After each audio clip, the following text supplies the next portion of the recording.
Shalom, everybody. This is Dave from Universal Truth of Mankind. That's www.utom.org for our website. So we did verse 1 a few days ago, and I started reflecting on this a little bit more.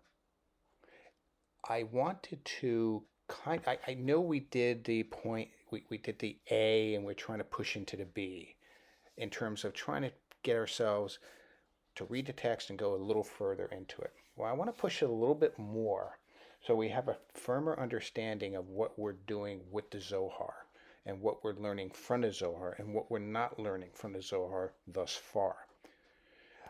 Yes, there is a technical way to go about this, but I prefer the more colorful language and the beauty, because ultimately speaking, we're trying to learn about the spiritual structure behind, or that's veiled from us, that's behind the physical. We know the physical well, fairly well, but we have very little understanding about the spiritual realm. And that's what the Zohar is trying to do. So again, we start with a simple prayer where it says, we learn to bestow. And this is important concept because only the Creator can give. The Creator cannot receive. The Creator is the source of everything. It needs nothing from us. And this is where, when we read about the offerings and the sacrifices being made within the Tanakh, that's the Old Testament as some would call it, it's very confusing because God can't receive anything from you or from me or from all of us. So what's happening here? Well, we're giving back what we've been given. That's the only way we can. We can only receive. The Creator can only give. So how do we emulate our Creator in terms of bestowing? By giving what we've been given. Think of the Ten Commandments for a moment. And we read about the commandment that says, thou shalt not steal. In this commandment, why is this so important? Now we say, yeah, don't steal from others. That's not right. Yeah, but why?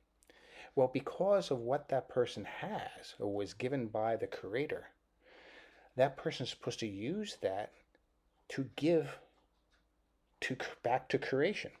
Someone's very good at, let's say, financial. They're very good with making money. Well, should they be keeping the money or should they be helping others? Now, if you go in and you steal that person's money, that person is unable to help others. That person is unable to emulate God by bestowing to others. It's a very simple concept. Also, let's talk about the purpose of the scanning a little bit.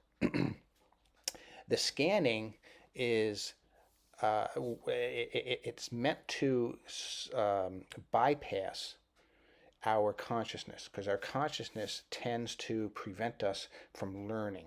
It prevents us from, it acts like a screen. So it holds back a lot of information. So by the Hebrew characters not knowing what it means, your subconscious picks up on it. That's the theory behind it. I tend to agree with it. No one has to agree with this. But this is the way I go. If you want more information, I think the Zohar.com has articles about scanning. Now I do vary a little bit on what they talk about, but the basic idea I agree with. Okay, so what is verse 1? Verse 1 is the opening statement to the rest of the Zohar. It is the beginning of the Zohar. Just like if we say verse 1 in Genesis, it says, in the beginning God created the heavens and earth. Boom! It's right there. That sets the stage for the rest of the scripture, the Hebrew scriptures. That sets the stage for our zeroing point to start from. Well, that's what this verse does too. And what is it? It deals with the concept of Israel, yes, but what is it really after? It's attempting to show us what the Torah is really. The Torah is not just a bunch of words on a page. Most of us view it that way, but rather the Torah is also known as general light. General light. And this light can also be called pleasure, and it could be called wisdom. This light the spiritual light is what's behind what is written. And that's why I love the Zohar so much, because it attempts, Zohar means brilliance. It's trying to show you the brilliance behind the written. Think of light this way. Think of a flashlight. When you turn on a flashlight, do you see the beam? Well, no, you don't. If there's dust in the air, you will see that light. You will see it because it's reflecting off of what it's hitting. But you don't see the beam. But you do see what it reflects on. It's the same kind of a concept. The Zohar is trying to give you the opportunity to see what's being illuminated and saying, okay, this is illuminated, what's behind it? There's a light behind this. There's a wisdom behind this. And this is what we are after. Now let's talk more about the Zohar also. Now the Zohar is a progressive revelation. So we need to focus on what it is teaching us at the moment. Don't worry about what it's not teaching us. Worry about, number one, what you understand. Don't worry about what you don't understand. It will reveal itself as time goes on. Also, the Zohar will meet you where you're at in terms of if you are let's say you're all the way in step Q. Well, the Zohar is going to meet you at that step. So you can just open the book and start reading. And like I said, understand what you do understand.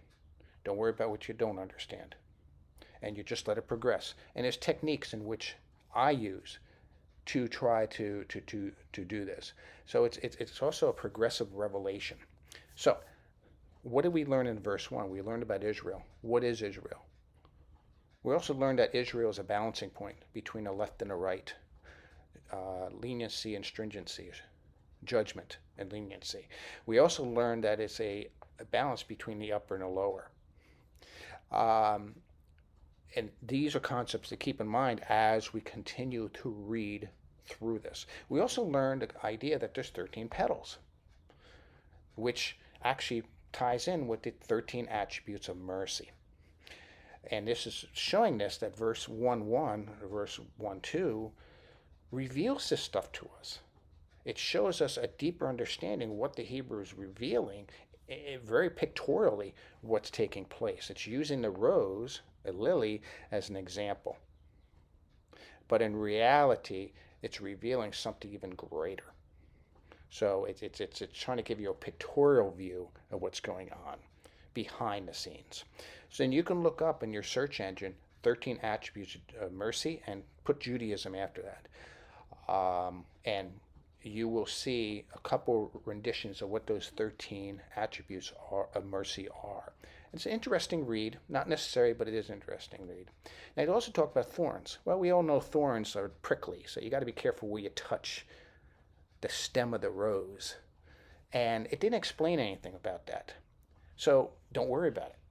Just take a mental note. It didn't discuss that. It didn't discuss what those thorns are. Maybe it'll be taken care of in the future.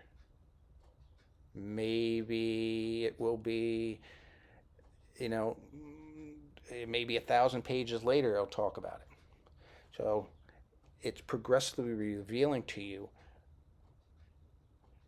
things about the spiritual. Take it slowly, take it easy. Don't rush at it.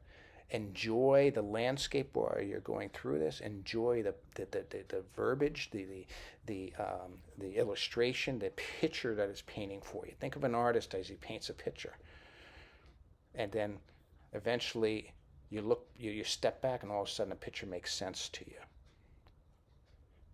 It's like a Rembrandt. Actually, sorry, it's more like impressionist paintings. It's a series of dots. You can go right up to the picture and you can see where the paint's been dabbed. And you don't know what it's about, but then you take a 10, 20-foot view back, all of a sudden, boom, it becomes a picture. It becomes a beautiful image. And that's what we're attempting to do with the Zohar here. I wish you all a great weekend. Shavua Tov, which means have a great week. And remember, you don't have to be any particular religion or ethnicity or anything. This book is for everybody. Shalom, shalom, everybody. Take care and be safe.